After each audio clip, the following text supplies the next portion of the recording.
ये जो आखिर में बिल्स मंजूर हुए पार्लियामान के अंदर से, हमने देखा कि उस पर पीपल्स पार्टी ने खुल के मुखालफत भी की। देखिए, उस पर मेरी खुद भी अपनी ज़ाती भी, मैं पार्टी का मैं मेंबर नहीं था पार्लियामेंट का, लेकिन जिस तरीके से बिल पास हुए वो मैं नहीं समझता कि ये कुछ बिल तो ठीक है, हम उसको कहेंगे ठीक है, लेकिन कुछ ऐसे बिल पास हुए जो कि मैं समझता हूँ कि आने वाले दिनों में जो है हम खुद परेशान होंगे उसके लिए।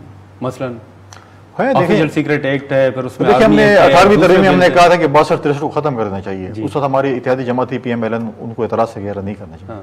और फिर वो मियाँ साहब के ऊपर लागू हो गया। बिल्कुल, वो पीका कानून आप देख लें, ठीक है। तो अब ये चीज़ें, ऐसी चीज़ें हमने देखिए, अगर वो चीज़ें अगर हमने आज पास की हैं, कल अगर वो लागू होती हैं सियासतदानों पे, तो आप भी हमसे सवाल करेंगे ना, आपने पास साहब ये बिल फिर कहाँ से है? देखिए मुख्तलिफ मिनिस्ट्रीज़ की तरफ से है।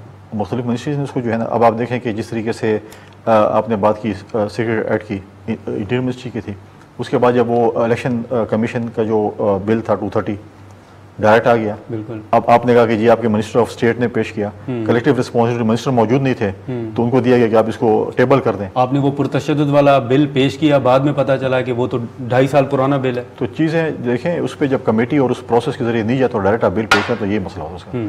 कमेटीज़ को पास किया, लेकिन इसमें चीज़ें, कुछ ऐसे बिल्स हैं जिसके ऊपर पाकिस्तान पीपल्स पार्टी को एतराज़ है जो कि नहीं होने चाहिए थे, अब हो चुके हैं। अब उस पर हम क्या रहेंगे।